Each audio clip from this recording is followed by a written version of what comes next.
आज हम बात करने वाले हैं हनुमान जी की। हिंदू पौराणिक कथाओं में वो एक ऐसे अद्भुत प्रतीक हैं जहां अपार शक्ति है और उतनी ही गहरी विनम्रता भी। सोचिए, एक तरफ तो वो पूरा का पूरा पर्वत उठा सकते हैं, लेकिन दूसरी तरफ वो घुटनों पर बैठना चुनते हैं। ये एक बहुत बड़ा विरोधाभास है। तो आखिर उनकी इस अविश्वसनीय शक्ति का असली स्रोत क्या है? यही वो सवाल है जिसका जवाब हम आज खोजने की कोशिश करेंगे। देखिए, एक तरफ उनकी अनंत शक्ति है, वो समंदर लांघ जाते हैं, पहाड़ उठा लेते हैं, बड़ी बड़ी सेनाओं का संहार कर सकते हैं। और दूसरी तरफ उतनी ही गहरी विनम्रता, वो हमेशा एक सेवक बने रहते हैं, हाथ जोड़कर प्रार्थना करते हैं और कभी अपने लिए कुछ नहीं मांगते। शक्ति और विनम्रता का यही संतुलन उन्हें इतना अनोखा बनाता है। तो ये शक्ति आती कहाँ से है? इसका जवाब पता है कहाँ है? उनके भक्त हृदय में। देखिए, हनुमान जी की भक्ति कोई अलग से कोई गुण नहीं है, बल्कि यही उनकी असीम शक्ति का असली सोर्स है, उसका मूल स्रोत है। और इस बात को तुलसीदास जी ने अपने एक दोहे में क्या खूब कहा है। इसका मतलब है कि सच्ची निस्वार्थ भक्ति भक्त को भगवान से भी ऊंचा दर्जा दिला सकती है। इस दोहे के हिसाब से तो श्री राम खुद ऋणी हो गए और हनुमान साहूकार बन गए। एक बात समझनी बहुत जरूरी है, हनुमान जी के जो भी महान काम है वो खुद की प्रसिद्धि के लिए नहीं है, वो हमेशा एक बड़े मकसद, एक बड़े उद्देश्य के लिए होते हैं। उनकी शक्ति उनकी आस्था से पैदा होती है और यही आस्था उनका सबसे बड़ा हथियार बन जाती है। उनकी इस शक्ति का सबसे बड़ा सबूत एक ऐसी कहानी में मिलता है जो सुनने में अविश्वसनीय लगती है। एक ऐसा युद्ध जहां हनुमान को लड़ना पड़ा किसी और से नहीं, बल्कि अपने ही आराध्य भगवान राम से।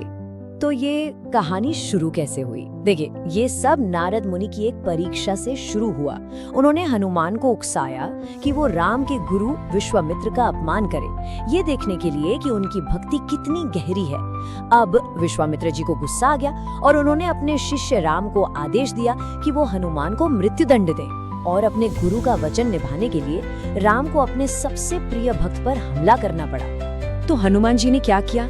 उनका एकमात्र हथियार, एकमात्र ढाल भगवान राम के हर अस्त्र के खिलाफ था।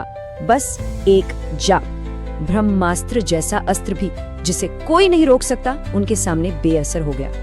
और यहीं पर कहानी का सबसे जरूरी मोड़ आता है कि नाम धनुष चलाने वाले से भी ज्यादा शक्तिशाली साबित हुआ। सोचिए, भक्ति की शक्ति इतनी थी कि उसने भगवान के अपने दिव्य हथियारों को भी बेकार कर दिया।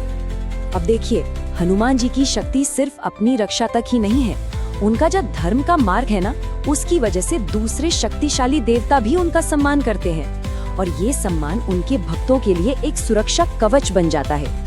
शनिदेव, न्याय के देवता, हम सब जानते हैं कि वो हमारे कर्मों का फल देते हैं। उनका प्रभाव बहुत शक्तिशाली होता है और कभी-कभी बहुत कठोर भी। तो उनका और हनुमान जी का क्या रिश्ता है? कहते हैं कि शनिदेव हनुमान जी की शक्ति और भक्ति से इतने प्रभावित हुए कि उन्होंने एक वचन दे दिया। उन्होंने वादा किया कि जो भी हनुमान जी का सच्चा भक्त होगा उसे उनके कठोर प्रभाव से थोड़ी राहत मिलेगी। इसीलिए साढ़े साती जैसे मुश्किल ज्योतिष समय में लोग हनुमान जी की शरण में जाते हैं। चलिए, अब एक और कहानी की तरफ चलते हैं जो ये दिखाती है कि हनुमान जी एक दुश्मन के अंदर भी अच्छाई और धर्म को पहचान सकते थे। जब रावण का भाई विभीषण राम जी की शरण में आया तो सबने उस पे शक किया, भाई दुश्मन का भाई था। लेकिन हनुमान जी ने उसके पार देखा। उन्होंने कहा, मेरे प्रभु, मैंने उसका दिल देखा है, धर्म धर्म को पहचानता है। उन्होंने समझाया कि विभीषण का दिल साफ है और उसका परिवार कौन है, इससे उसका असली चरित्र तय नहीं होता। तो चलिए, इस प्राचीन पात्र को आज के जमाने में लेकर आते हैं, समझते हैं कि एक अमर के रूप में आज के युग में उनका क्या काम है, क्या उद्देश्य है। हनुमान जी की अमरता की कहानी शुरू होती है माता सीता के वरदान से। और फिर जब भगवान राम पृथ्वी लोक से जाने की तैयारी कर रहे थे तो उन्होंने हनुमान जी को एक बहुत ही खास काम सौंपा कि जब तक पृथ्वी पर राम का नाम लिया जाएगा तब तक वो यहीं रहकर भक्तों की रक्षा करेंगे। इस तरह हनुमान कलयुग के रक्षक बन गए। और देखिए, आज के जमाने में जहाँ इतनी चिंता है, इतना तनाव है, लोगों में आत्मविश्वास की कमी है, वहाँ हनुमान जी का नाम लेना एक अंदरूनी शक्ति देता है, एक शांति देता है।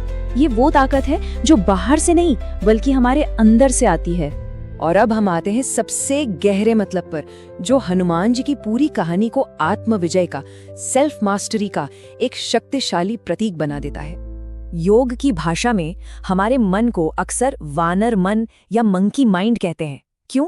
क्योंकि ये एक डाल से दूसरी डाल पर कूदता रहता है, बेचैन, चिंतित और हमेशा भटका हुआ।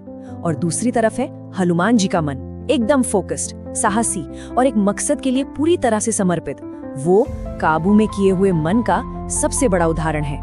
और यही तो है हनुमान जी का असली प्रतीक। वो वायु यानी श्वास के पुत्र हैं। जब श्वास के जरिए मन को काबू किया जाता है और उसे किसी बड़े मकसद यानी आत्मा या राम के लिए समर्पित कर दिया जाता है, तो वो बेचैन बंदर जैसा मन देवता बन जाता है।